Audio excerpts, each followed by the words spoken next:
नमस्कार। 11th के अर्थशास्त्र के छात्रों का स्वागत है। आज आंकड़ों के वर्गीकरण में भी समझते हैं। कल जैसे हमने समझा था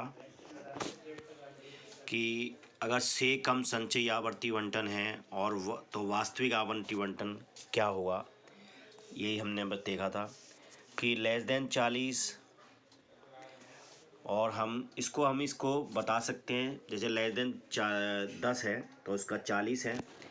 और अगर हमें इसका मतलब ये जो दे रखी है लेस देन 40 में 10, लेस देन 10, 40, 70, 120, 140, ये कम्युनिकेटेड फ्रीक्वेंसी है, यानी कि संचयी आवर्ती हैं।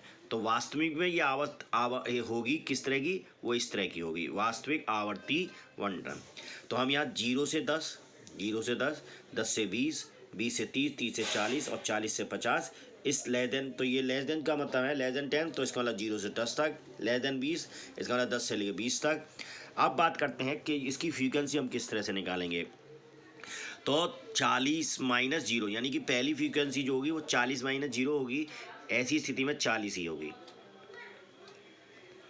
और फिर 10 से 20 में जो है लगा लेंगे, उसमें से देखिए ये 70 है और इससे ठीक पहले कितने की है 40, तो 70 में से 40 घटा देंगे, C1 माइनस C2, यानी कि जो पिछली कम्युनिकेटिव फिगर थी C1 के मतलब है 40 से जो अब है C1, जो C1 को हम मानेंगे 70 और माइनस C2 को हम मानेंगे 40, जो पिछली फ्रीक्वेंसी थी।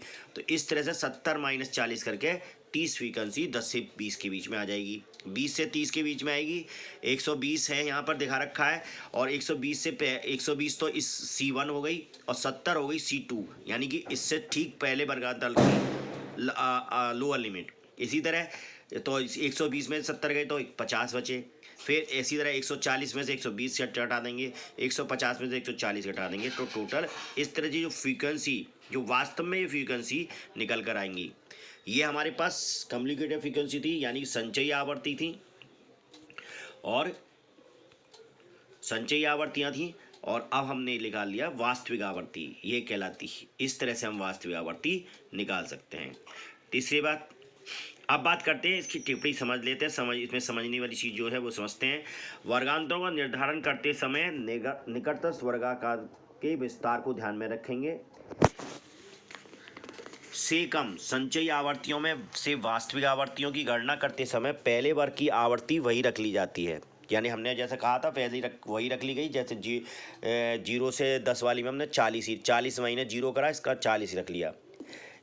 ठीक, इसके बाद आगे की वर्ग की आवर्ती की गणना करने के लिए संबंधित वर्ग की संचयी आवर्ती में से पहले वर्ग की संचयी आवर्ती घटा, यानी जो पहला वर्ग है उसकी संचयी, उससे ठीक पहले वाला संचयी आवर्ती जो है वो घटा दी जाएगी।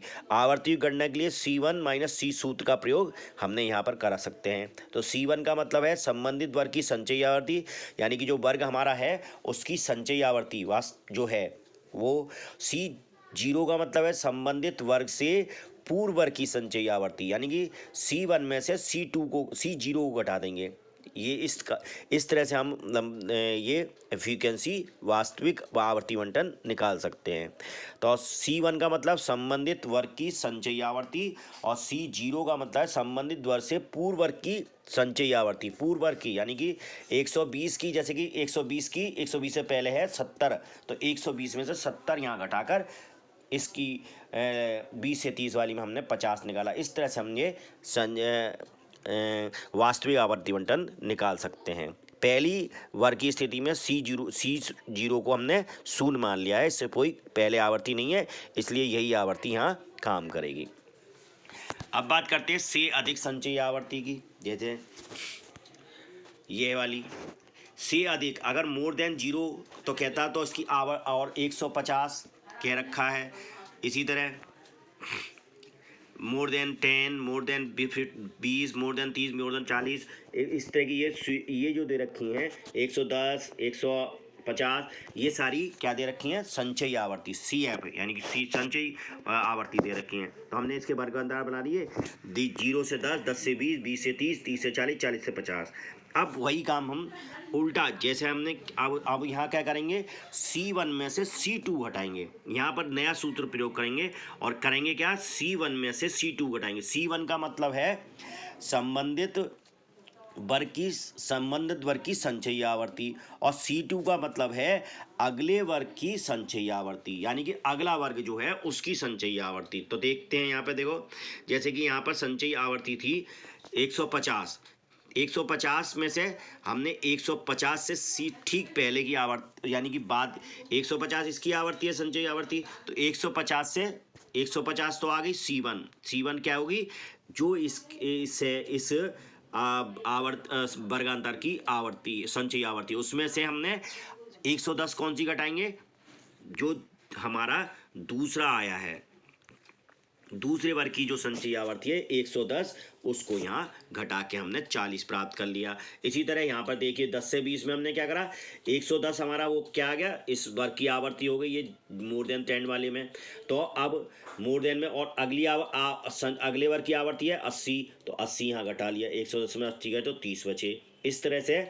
और इसी तरह 20 से 30 वाली आवर्ती में क्या करा, 80 इस वर्ग की आवर्ती है और उससे अगली आवर्ती है 50 की, तो यहाँ पे 80 में से -50 कर लिया, 30 आ गए। इसी तरह से ऐसे करके ये हमने आवर्तियाँ बना ली, जो वास्तविक आवर्ती हैं वो हमारी निकल कर आ जाएंगी। अब यहाँ ध्यान रखने वाली है बात है, मिश्रित आवर्ती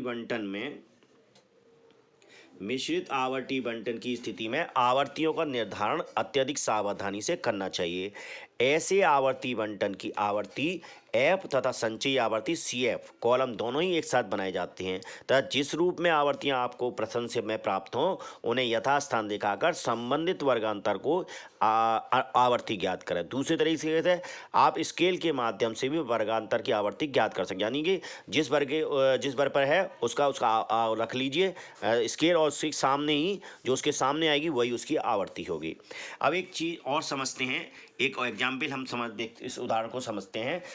दोनों ही तरीकों से मिश्रित आवर्ती अगर स्थिति है तब हम क्या करें, जैसे कि लेस देन जीरो में 4 हैं, 10 से 20 में 6 हैं, 0 से 30 में 20 हैं, 0 से 40 में 40 हैं, इस तरह 40 से 50 में 15, फिर और 40 से 50 में 15, 40 से 60 में 27, 0 से 70 100, यानी कि 0 से 70 के लिए कुल टोटल मजदूरों की संख्या 100 है।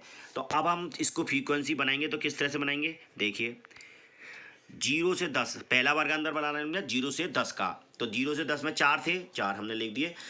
10 से 20, अब 10 से 20 में भी उसने दे रखे 6, यहाँ पर भी 6 आ गए। फिर इसके बाद 20 से 30, अब 20 से 30 में अब इसने कह रखा है 0 से 30 तक, यानी ये 0 से 30 की 30 की दे रखी हैं इसने 20। तो हम किस तरह से निकालेंगे इसको, देखिएगा पिछली आवर्तियों 4 और 6, यानी कि 0 से, अब हम 0 से 30 की बात कर रहे हैं, तो अब वास्तव में अब बात कर रहे हैं हमने 20 से 30 की, और जबकि इसने दे रखी है 0 से 30 की, तो 0 से 30 कितनी दे रखी है इसने, 20। तो इसलिए 20 से 30 क्या हुआ, ये दोनों आवर्ती 4 और 6, यानी कि 4 और 6 ये दोनों 20 में से घटा देंगे, और तब हमारी ये फ्रीक्वेंसी 20 से 30 वाली निकल के आ जाएगी, क्योंकि ये 0 से 30 कह रहा है, यानी कि 0 से 10 तो हम पहले ही निकाल चुके हैं, 0 से 10 से 20 हम पहले ही निकाल चुके हैं, तो 20 से 30 हमने निकालना है, तो पहले हमें इन दोनों को घटा देना पड़ेगा इसकी जो सामने दिया हुआ। इसी तरह आप कहता है 0 से 40 में बता रहा है 40, तो ऐसी स्थिति में क्या मतलब है, तो हम 30 से 40 में क्या निकल के आएगी, यानी कि 0 से लेकर 40 तक की, जो 30 तक की जो फिगर हैं वो इसमें से घटा लेंगे, तो 6 और 4 10, और 10 और 10 20, यानी कि 0 से लेकर 30 तक की जो बनती है फ्रीक्वेंसी वो बनती है 30। तो हमारी यहाँ थी 30 में से -10 कर दिया, तो ये आ गया 20 आवर्ती, यानी कि 6 40 बताता है यहाँ पर इसमें 0 से 40 में 40 बताता है, 40 में से ये घटा दिए तीनों, 4 6 10, और 10 और 10 20 घटा दिए, तो 20 में से 20, 40 में से 20 गए तो 20 बचती है, इस तरह से ये आएगा। इसी तरह 40 से 50 में देखिए, 40 से 50 में वो बता रहा है 15, तो 40 से 50 में 15 दिखा दीजिए। इसके बाद बात करते हैं, देखिए 50 से 60 में वो 12 बता रहा है, 50 से 60 में वो कितना जाए, 40 से 60, 40 से 60 वो बता रहा है 27, यानी कि इसमें 40 से 50 वाली सम्मिलित हैं। तो इसका मतलब है 15 तो 40 से 50 के बीच में, तो बाकी कितनी हो गई, 27 में से 15 घटा देंगे तो 12 निकल के आ जाएंगी 50 से 60 के बीच में।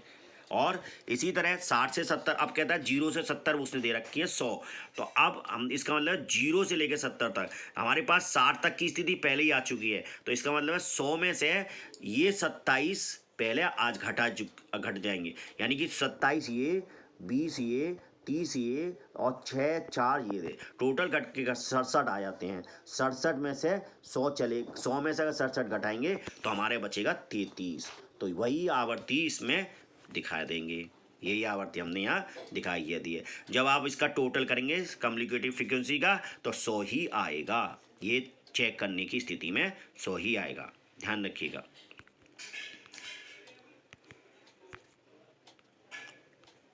इस तरह से